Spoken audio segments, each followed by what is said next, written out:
Howdy folks, it's Tully here and welcome back to Microsoft Flight Simulator, and we are starting leg 2 of the North Queensland coast bush trip in Australia.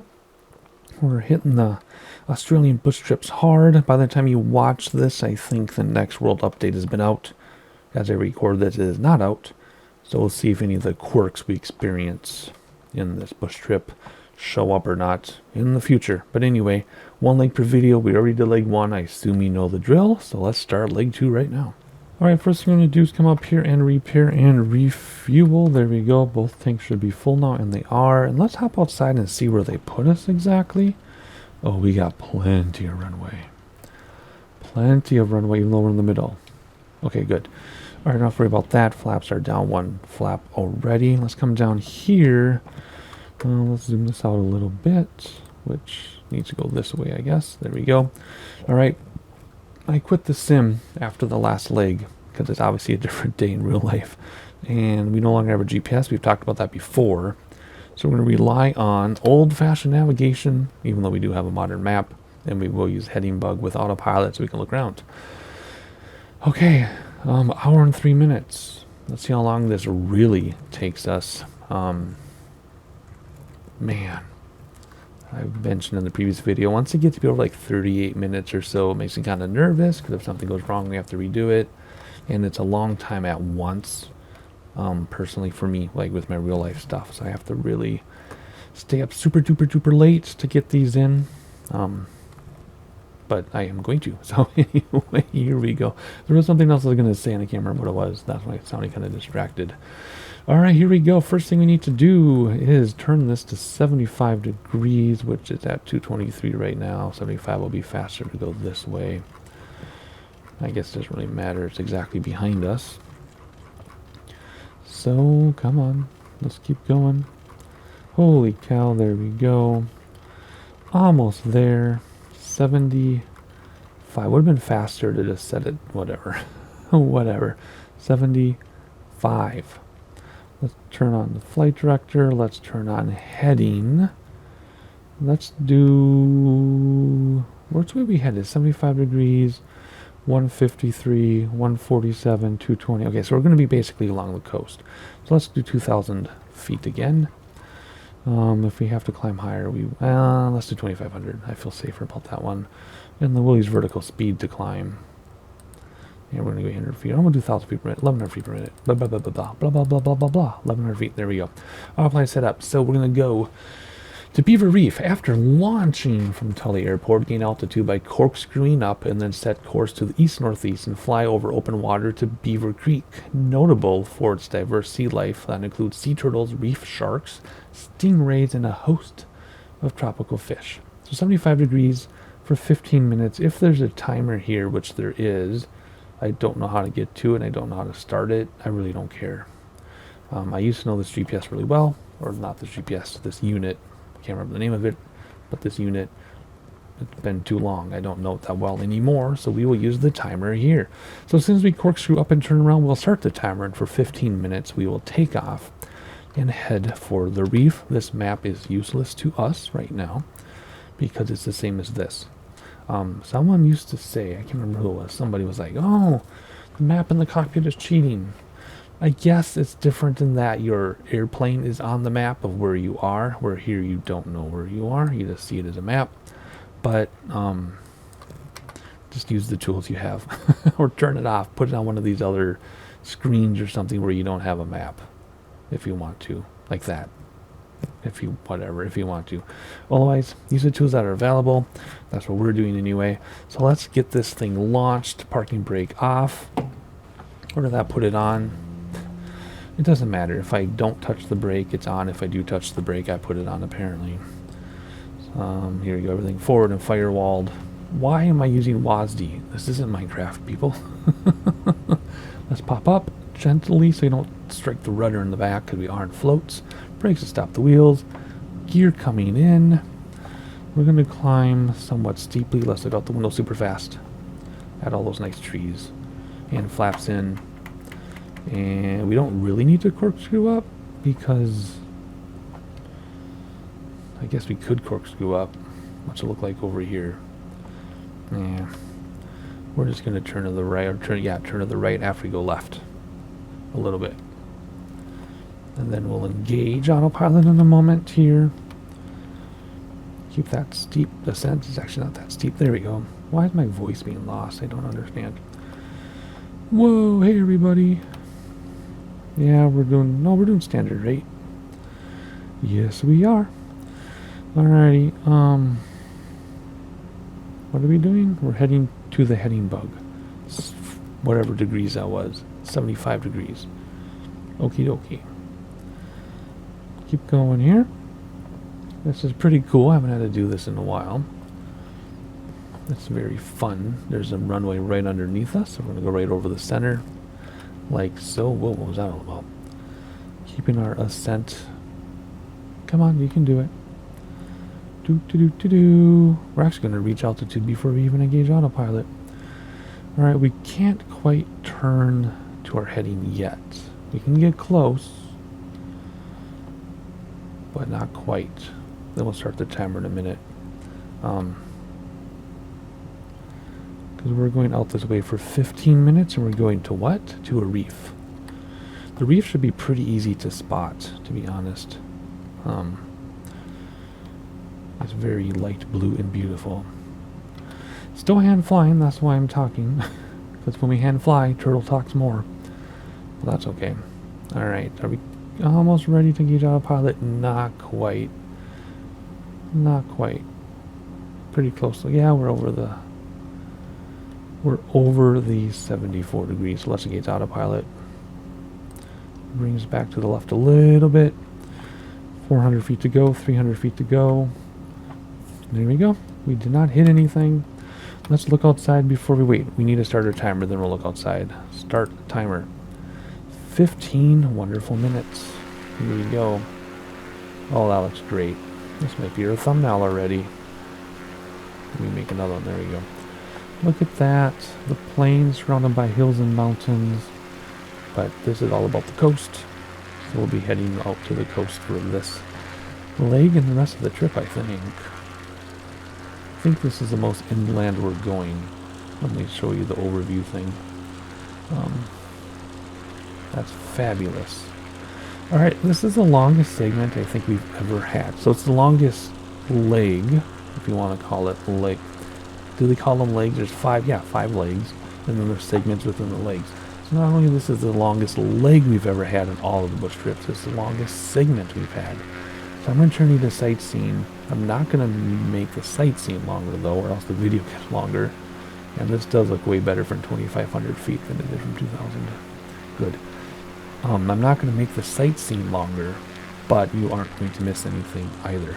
So I will see you in 15 minutes. Let's just make sure we're doing what we're supposed to be doing here. It says 75 degrees for 15 minutes. Hey, how come my timer didn't start?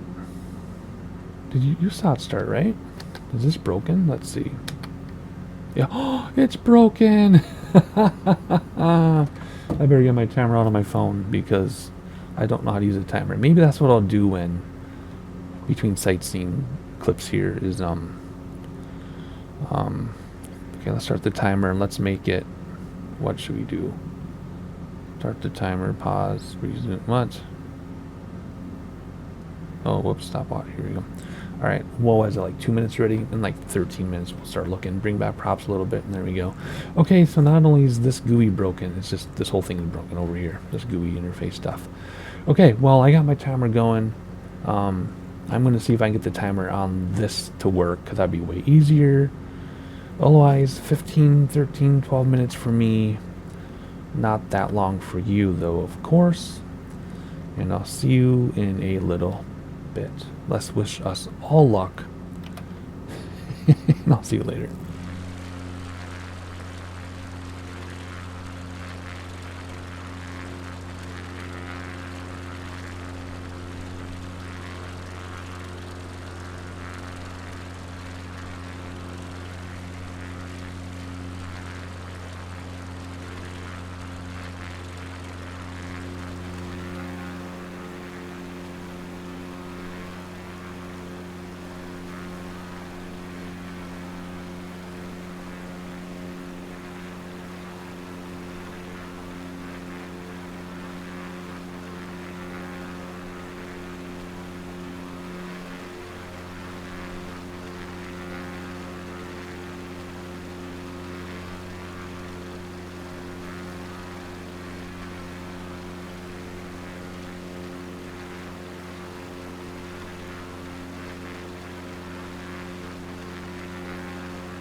So we're coming up on the reef. That is the light blue area. Of course, it is like spotted all over the coast as far as we can see in both directions. But coming down here, I spent a lot of my time trying to figure this out. And if you know how to get that timer going, please tell me. I could probably do hotkeys, because I know there was or is an airplane that doesn't have an autopilot panel, but it does have autopilot. If you know the hotkeys, you can do autopilot. If there are hotkeys for this, maybe I can look into that. Well, it's not the biggest deal in the world, but I went through them. I went through everything. So this zooms your map in and out. These are your 3 different pages, which has nothing to do with the timer. Come on. Come back. There we go. The menu, I don't see any timer stuff on here. Setup doesn't do it. There are not multiple pages on this menu. So I don't know. Heading and altitude, you don't want to mess with that. I don't see timer stuff down here. I don't see timer stuff anywhere else. So, like I said, perhaps hotkeys will do it. But I'm not that concerned to worry about setting up more hotkeys. We know that the timer doesn't work on here right now, because not only does it reset all of this, but it resets the timer. So I'm sure someone's put in a ticket, but let's all put in tickets, because the more the merrier. It took them a long time to get the stupid IFR training thing that was broken to work. So a bunch of us put in tickets and they finally noticed. So we're all going to have to put in tickets for this too. So they finally noticed. Otherwise, we're not going to turn till we get over this. So another minute or 2 here. And then we'll read about the next thing. I am using the timer on my phone. All those kind of pointless right now because we're off, because it took me so long to start it. And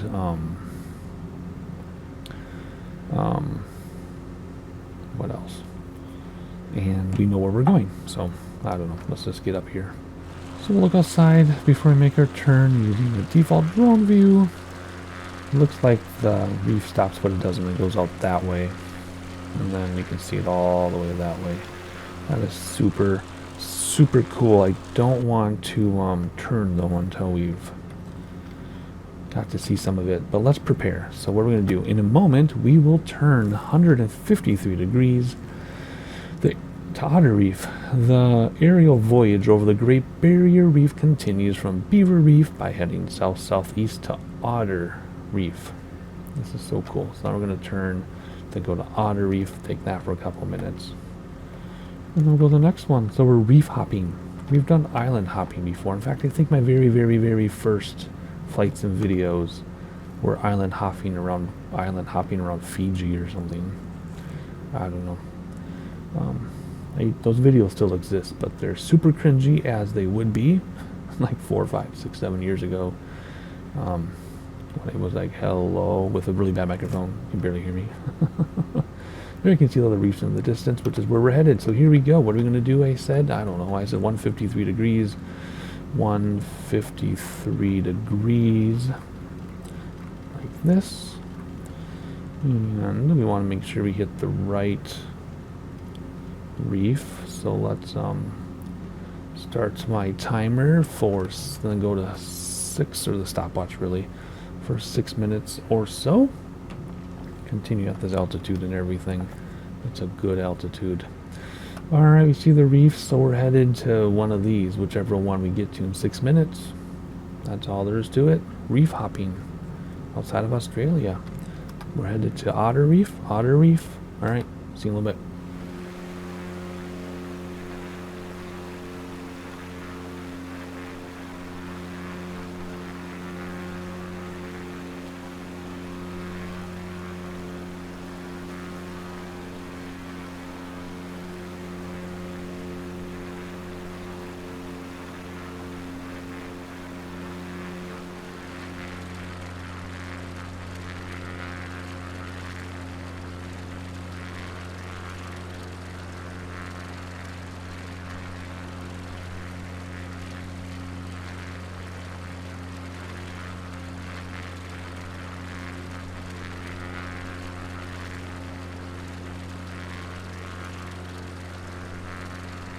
Alright, our time is just about up. So I think our reef is this line right here. So let's see what's the next one. After Otter Reef comes Britamart Reef. Continue to Britamart Reef, known for its spear fishing and sharks. 147. They'll come down here.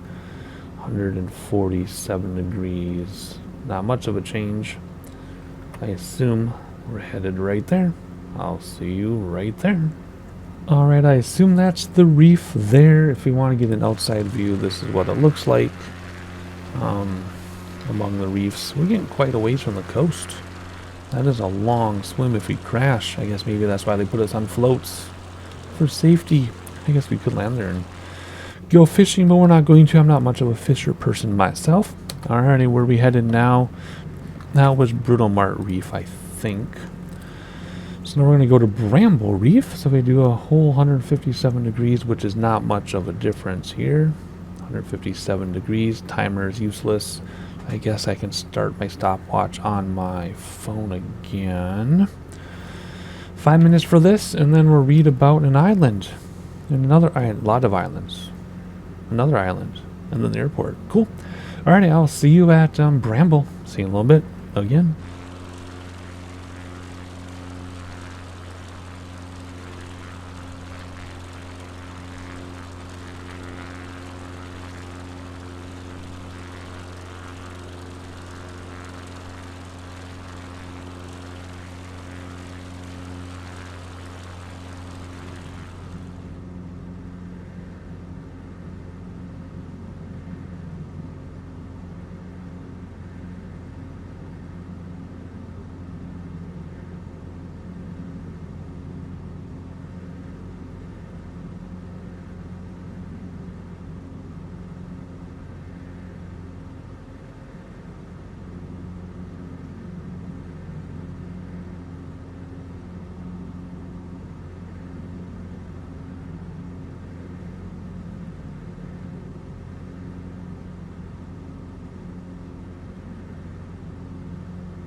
Okie dokie, it's time to head over to some islands, which I think are those islands right there. That would make the most sense. So let's get ready here.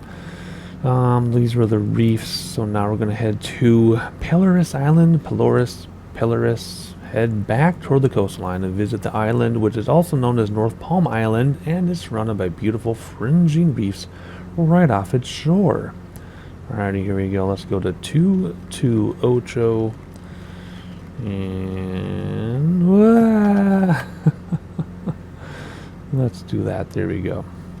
Okay, is that going to bring it to the island, or are we going to miss it? I think it's that first island because we have this whole string of islands here. So after that island, just a short trip away, we're going to turn to Phantom. I don't know.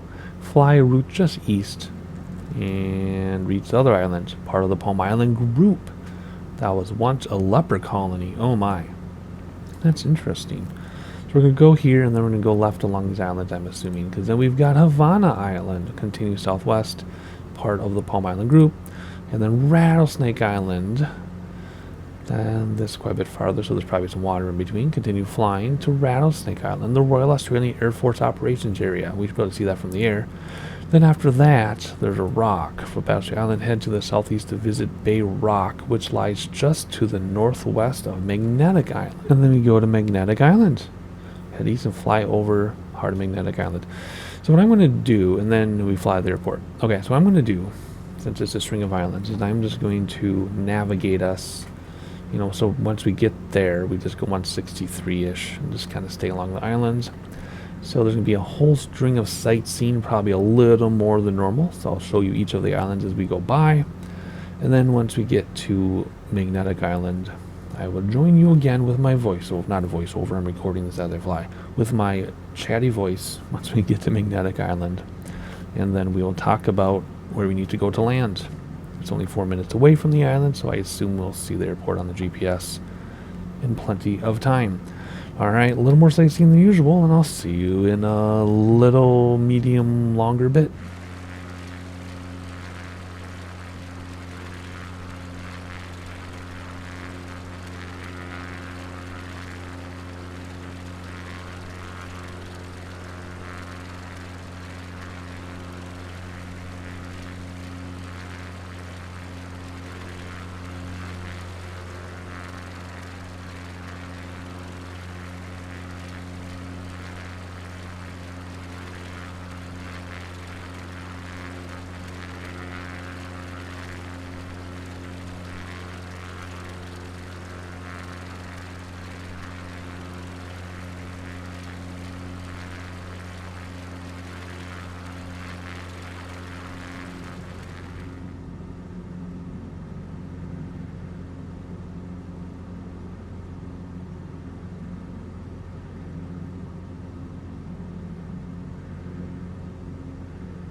Alright, so Magnetic Island is on our left, and then our destination is just behind the hills to the right. So in fact, we can probably even go a little bit to the left here, and we'll be safe still. So we're going to head right through that channel, and once we get to the island on the left, we'll read about our airport, which is just a few moments into the land, inland, into the land. It's whatever. It's over there. And as we approach, it looks so good, doesn't it? Wow, that looks amazing. I can't believe how good that looks. Very excited. You know, I'm kind of excited to be done with this very long leg. I don't know how long it's been so far, but it's been a while. So, yeah, cool. Our last magnetic island here, and then we'll come in for landing in just a moment. And now we're even closer, about to see the other side. But we need to land over there somewhere, so let's quickly read about the airport. I don't think there's a whole lot to say other than from Magnetic Island, head southwest and land at the airport, Townsville. Alrighty, where's it on here? It's right by us. So let's see. You can zoom in with this one. Center of the aircraft. It's right there. So let's follow that flight path in, actually, right? That's what that would be. Whoops, wrong one. Come on. I gotta go back. Come on. Quit screwing around. Go. Come on. Where is it? There it is. Gotta find the exact click spot. There we go. Zoom this in. There is the flight path in. So let's get comfortable because I slide around on my chair apparently. And let's turn off autopilot. Whoops. And let's turn right and head perfect into the flight path. There it is, always trimmed back. Alright, do we see the airport coming into view? There it is. Right there. Cool. Alright, so let's bring back throttles a little bit so we start to descend because we are really high. And then we'll land. So we can't really look outside because we're landing an airplane. And drone view, I don't have control of the aircraft. But we will look like that. Whoops. See, we're a little bit off already. It doesn't take much, does it? Alrighty. Throttle's back even more. Let's bring the throttle back all the way. Put the gear down. Gear is down. I should say gear for runway landing. Gear for pavement landing, or whatever I said last time. And that's once we get a little bit lower here, we'll round out and that'll slow us down as well. We obviously have more than enough space to land at this airport. Are we stable enough we can take the chase view out and ignore the silly HUD that you cannot turn off in bush trips, so that's cool over there. You can turn the HUD off in free flight, but you can't turn off in bush trips. It's like a mini game and all the options are locked the way they are. Alright, here we go. Hey, we finally have Pappy for the first time in like 10 bush trips, or 10 bush legs. 2 and 2, so let's be a little softer on our descent. Try to stay around 500 feet per minute or so. If you don't know the chart for the airport, which you should always know the chart for the airport, but in cases like this, if you don't know the chart for the airport, aim for about 500 feet per minute. That is a general approach glide slope in this approach path / glide slope. Good grief. Alrighty, here we go. A little bit looking outside got us off, so let's get back here. Alright, nose up to slow us down so that we can get into flap range. Throttle's back so we don't ascend. A little bit of throttle because we're getting low here. And first set of flaps. There we go, 2 and 2. Aiming for the numbers or a little beyond because we have such a long runway. There we go. Whee! There's a little bit of crosswind here. We could do left wing down, right rudder. Left main down. Well, we're on floats. We don't want to be cramming mains down. So we'll just crab it a little bit at the end. That's all we'll do. Alright, here we go. Whoops, let's not stall. I was thinking it was a tail dragger again. It's not. I was going to nosedive at the last second, but no, we're not. We're just going to go like this. Just ride it out. Crab it a little bit. Ride it out as long as it takes. Crab, crab, crab. There we go. So smooth. You couldn't even tell we touched down. I think that's the smoothest landing I've ever had in my entire life. That was amazing. Brakes to stop. Or flaps to come up, brakes, whatever. Where's my save icon? There it is. There we go. Only 10 minutes longer it's supposed to be. But anyway, you know the drill. If you enjoyed, like, subscribe so you know when the next one comes out. 1 leg per video. See you then.